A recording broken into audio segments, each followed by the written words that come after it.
अस्सलामुअलैकुम मोहतरम नाज़रीन व सामीन। किसी भी मुल्क में अमन व अमान की साख को परख ना हो तो उस मुल्क की अदालतों को और कानून नाफिज करने वाले इदारों को देखा जाता है कि हवा उनके फ़ैसलों पर, उनके लागू किए गए कवानीन पर अमल दरामद करवाया जा रहा है या नहीं।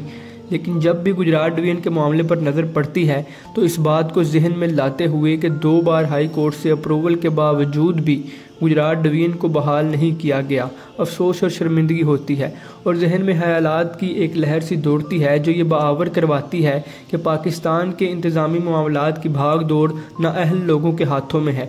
जिस मुल्क में सियासतदान अपने ज़ाती मफादात को मद्देनज़र रखते हुए कवानीन नाफिज करवाना शुरू कर दें तो फिर इधर अल्लाह ही हाफिज़ है। खैर, ये एक इलहदा बहस है। हम अपने मौजू की तरफ आते हैं।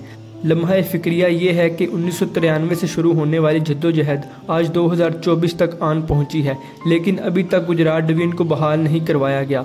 इस दौर में बहुत सी हुकूमतें आईं जिन्होंने अपने अपने मुफादात को मद्देनज़र रखते हुए फ़ैसले किए और गुजरात डिवीज़न की बहाली पर बेजा एतराज़ात लगा कर इसको मुअत्तल करते गए। कभी गुजरात डिवीज़न का मामला मुस्लिम लीग नून की सियासत की भेंट चढ़ा तो कभी पाकिस्तान पीपल्स पार्टी की, कभी फ़ंड्स के बहाने बनाए गए तो कभी गैर फितरी कहकर टाल दिया गया, कभी हाफिजाबाद के लोगों को इस्तेमाल करते हुए प्रोपोगंडा किया गया तो कभी सियालकोट की आवाम को तैश में लाया गया। जबकि हकीकत ये है कि ये तमाम तर एतराज़ात, ये तमाम तर साजिशें महज सियासी बदनीयती की बुनियाद पर की गईं।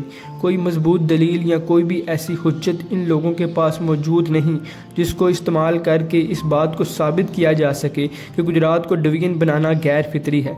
मुझे तो लगता है कि एतराज़ात करने वाले लोगों का वजूद ही गैर फितरी है, क्योंकि इनसे गुजरात की तरक्की देखी नहीं जाती।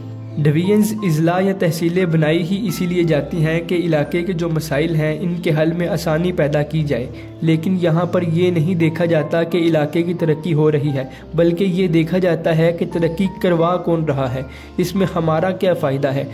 गुजरात डिवीज़न का मामला आज जिस नहज पर पहुंच चुका है, इसके पीछे अफसोस से कहना पड़ता है कि हमारे सियासतदानों की सियासी बदनीयती है। ये सियासी बदनीयती हमारे मुल्क को दीमक की तरह चाट कर अंदर से खोखला कर रही है। वो लोग जो सरबराही के दावेदार हैं और अपने आप को लीडर कहते हैं, उनके लिए लाजिम है कि इस दावे पर पूरा उतरें। ये बात तो हम अच्छी तरह से जान चुके हैं कि गुजरात डिवीज़न को सियासत की भेंट चढ़ा दिया गया है। हर दूसरे दिन कोई बयान दाग दिया जाता है और आम आवाम को मीठा चूरन दे दिया जाता है।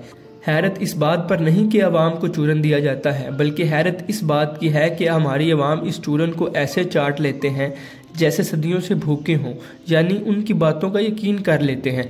जब इस तरह के हालात हों तो फिर क्या ही किया जाए। वो एक कहावत है ना कि जब मियाँ बीवी राजी तो क्या करेगा काजी। सियासतदानों से हम क्या ही गिला करें जब हम खुद अपने तौर पर कोशिश ही नहीं करते।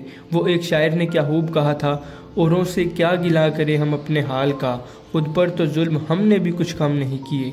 आज तक गुजरात के अवाम ने अपने हक़ के लिए आवाज़ नहीं उठाई, हर मामले में खामोश रहे हैं। तारीख इस बात की गवाह है कि गुजरात को बारहा लूटा गया, उजाड़ा गया और बर्बाद किया गया, लेकिन इसकी आवाम ने कभी मुज़ाहमत नहीं की और ना अब कर रहे हैं।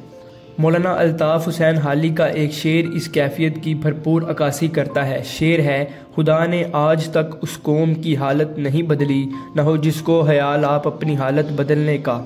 लेकिन अगर तारीख़ के हस्ता पन्नों को खंगाला जाए तो हमें ऐसी मिसाल देखने को मिलती है जिसको रहती दुनिया तक याद रखा जाएगा। ये मुज़ाहमत थी चिनाब की आगोश में परवरिश पाने वाले राजा पोरस की, जिसने सिकंदर आज़म का डट कर मुकाबला किया था। कता नज़र इसके कि राजा पोरस इस जंग में हार गया, लेकिन इसकी बहादुरी और मुज़ाहमत ने सिकंदर आज़म को इस कदर ताइब किया कि उसने पोरस को इसकी हुकूमत वापस दे दी और इसकी बहादुरी की दाद दी। अहलियाने गुजरात को भी अब राजा पोरस की तरह मुज़ाहमत करने की ज़रूरत है और अपने हक़ के लिए आवाज़ बुलंद करने की ज़रूरत है। गुजरात डिवीज़न की बहाली का अब सिर्फ यही एक हल है।